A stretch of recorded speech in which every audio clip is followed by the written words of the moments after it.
Hello, welcome back to Rev Endurance Sports and another edition of What is in Our Stand Today. This is a channel where we talk about bike repair, bike service. Sometimes we cover new products, new arrivals, new technologies possibly, and sometimes we even talk about COVID-19 and supply shortages and things like that. So if those types of topics interest you, please subscribe to the channel. We are at 195 subscribers. Today is the 25th of March of 2021. And I really want to get to 200. And I know that's not much, but it'll mean a lot to me to break that 200 subscriber mark. There's also a hashtag you can follow, and that is What is in Our Stand Today. And typically that is something service orientated, and I'll create other hashtags for other things such as new arrivals or new clothing or new products or something like that. But okay, so today what we're going to talk about is chains, chain wear, and maybe a little bit of myth busting. So if you've been around the cycling world a little bit, or maybe taken your bike into a bike shop to get it serviced, one of the key things that every mechanic should do when taking in a bike is check the chain wear. It's almost automatic, and it should be the first thing that they do. And when they do that, sometimes you might have heard them say, "Oh, your chain has stretched and it is time to replace it." So what exactly does that mean, that your chain has stretched? Does a chain actually stretch? I mean, it's made out of metal. So what exactly is happening from the time that it is new until the time that it needs to get replaced? And why does it need to get replaced? So let's talk about the 2 or 3 reasons that it's important for you to replace your chain. So the first is your shifting may not be as precise. You may even go to the bike shop because you think you need a derailleur adjustment, but in fact, maybe it's your chain that's worn. So that's the first thing. It's possible that your shifting is just not as precise. Number 2, if you let a chain go too long, what may also happen is that your cassette or your chain rings will get worn. And so, chains range from anywhere from $20 chains if there's 6, 7, 8-speed chains, all the way up to almost $100 for a 12-speed rainbow colored chain. So, but a chain is still more affordable to replace more frequently than it is to replace cassettes and chain rings. So cassettes, even on the low end, they're $80 to $100, and they can go up to $300, $400, $500, again, for a 12-speed rainbow colored cassette. So it's vitally important to replace your chain as frequently as possible. So number 1, maybe your shifting's not so great. Number 2, it's possible that if you leave your chain on too long, it'll wear other parts, and that becomes a much more expensive thing. Number 3, it could even be dangerous. You could be riding along. I had a bike like this just recently where the gentleman, I did service on the bike, where we knew the chain was worn. The cassette looked pretty good, and the chain rings, they looked questionable, but actually they looked pretty good. So I replaced the chain, cleaned the drivetrain. He went out for a ride, and he complained that it just didn't seem to shift very well in the big chain ring. So I took it out, and as I was trying to do a sprint, the chain came off of the big chain ring. And so he was not going to use the bike, or he hadn't used the bike in that way. But had he gotten up out of the saddle to sprint in a group and a chain would have fallen off, or even just by himself, it could have caused some injury. So it's one of those things where you can't really tell in a stand if everything is fine. So you have to go out and do sprints on it, which I don't usually do if I'm test riding a bike after I've done service on it. So something else to add to my troubleshooting or post-maintenance check ride. So I think I'll start doing that as well.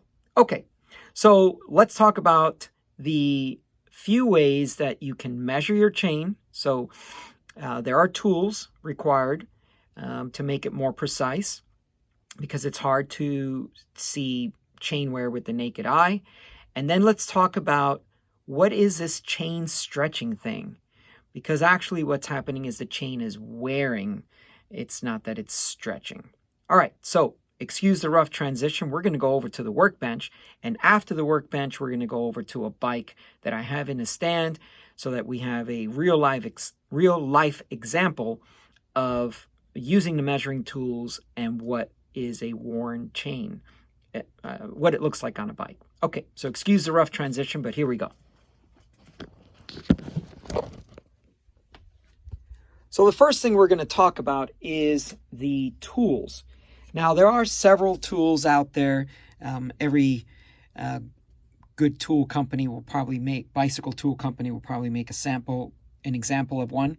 So this is a Park Tool CC4, as you can see there.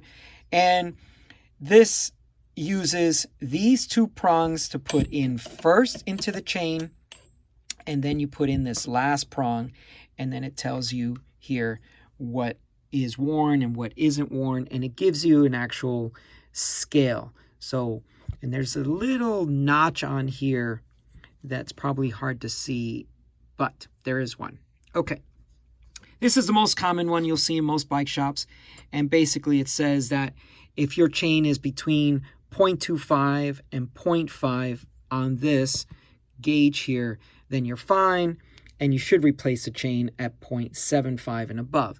Basically, you put this inside the link. So you see this little pin here at the back and this pin in the front. And once you put it in there, like this, then you'll push this part, and whatever you see in the window is what you should do, okay? This is a tool from Shimano. Same basic principle. However, these two prongs here create a stretching of the link so that then you drop, and you know it's numbered, so it's makes it foolproof, okay? So you put this side in first, 1, and then you put this side in second. If it falls through, like it says there, then you should replace the chain. Now, what is this chain stretching thing that we're talking about? Okay, so here's a remnant of a chain from another chain that I had to cut because chains come much larger than you need, and then you cut it to size. And we'll get to the cutting tools here in a second. But here's a chain, and these are the parts that you're familiar with, right? These are the links on the outside. And then inside here, there's a rivet pin. And this little round thing here is called a bushing. So what is chain wear? Well, chain wear is when, and I've taken this apart even further. Chain wear is when this pin is rubbing on the inside of this bushing. And in most cases, this is not going to be perfectly round wear. And so it may cause a wear on this side or on this side of that bushing. And that pin and that bushing is what's wearing, okay? Additionally, as we were showing here, this roller right here wears down, okay? So you have a roller here that is wearing because that's where the cogs and the chainring make contact. Then you have this pin inside this bushing that is also going around and wearing. And so that is what chain wear is, and that's how your chain, finger quote, is stretching. Okay, next thing we're going to talk about is the tools you need to replace your chain. This is the new and improved for 12-speed chains from Park Tool. This is a Shimano 11-speed, and then this is a Campy tool. So they're all basically the same. You need a way to push a pin into the into this assembly. So you'll get one of these pins separately, or you may have a quick link, but we're not going to talk about that today. All right, now let's go to the bike so you can see these tools in action. So we have this bike here that came in. It came in for a different reason. It actually came in because the rear derailleur hanger back here, the screws had come out of it, were starting to come out. This bike goes in and out of a kicker trainer, and the customer noticed that the tool was coming out. I'm sorry, the little bolt was coming out. There's one underneath this cap. All right, so this is the most common tool used. This is that Park Tool chain checker. So you put this, one pin here, one pin here. And those that have been on my channel for a while have seen me use this tool before, but it's good to just refresh. And now you just push this pin, okay, or this gauge. And when you push it, without too much effort, you'll see that the 0.75 is, it's past that in the window. The other tool that we were showing you, that I was showing you on the bench, this right here is the Shimano Tool. And what you do is you put that into the links like that. And once that's in the links, see that there? What that's doing is it's spreading and creating tension just as if you were pedaling. And then you drop that guy in there. And if it drops with very little effort, like that one just did, then the chain is worn, okay? So that's how you use this tool from Shimano. And they recommend this tool, although most bike shops will probably be using the Park tool. Okay, so we're going to replace this chain, and we're going to clean the cassette and clean the drivetrain just a little bit, just to get the customer a nice wow experience when they come back to pick up their bike. They have a nice clean drivetrain with a brand new chain, and everything will function nicely. And guess what?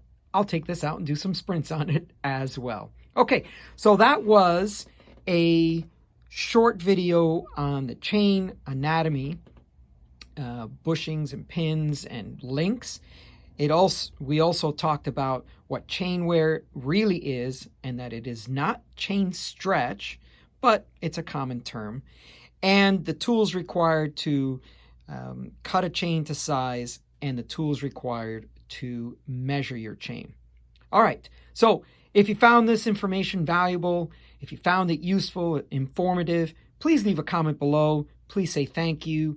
If you've watched it to this very end, go ahead and put a smiley face as an icon. Then I know you've watched the video to the very end. And also, please like, subscribe, share. It's really important. I'd like to get to 200 subscribers just because it's a nice little landmark for me, or milestone, I should say. And I really appreciate all of you who already subscribe to the channel. Okay, thank you so much, and we'll see you on the next one.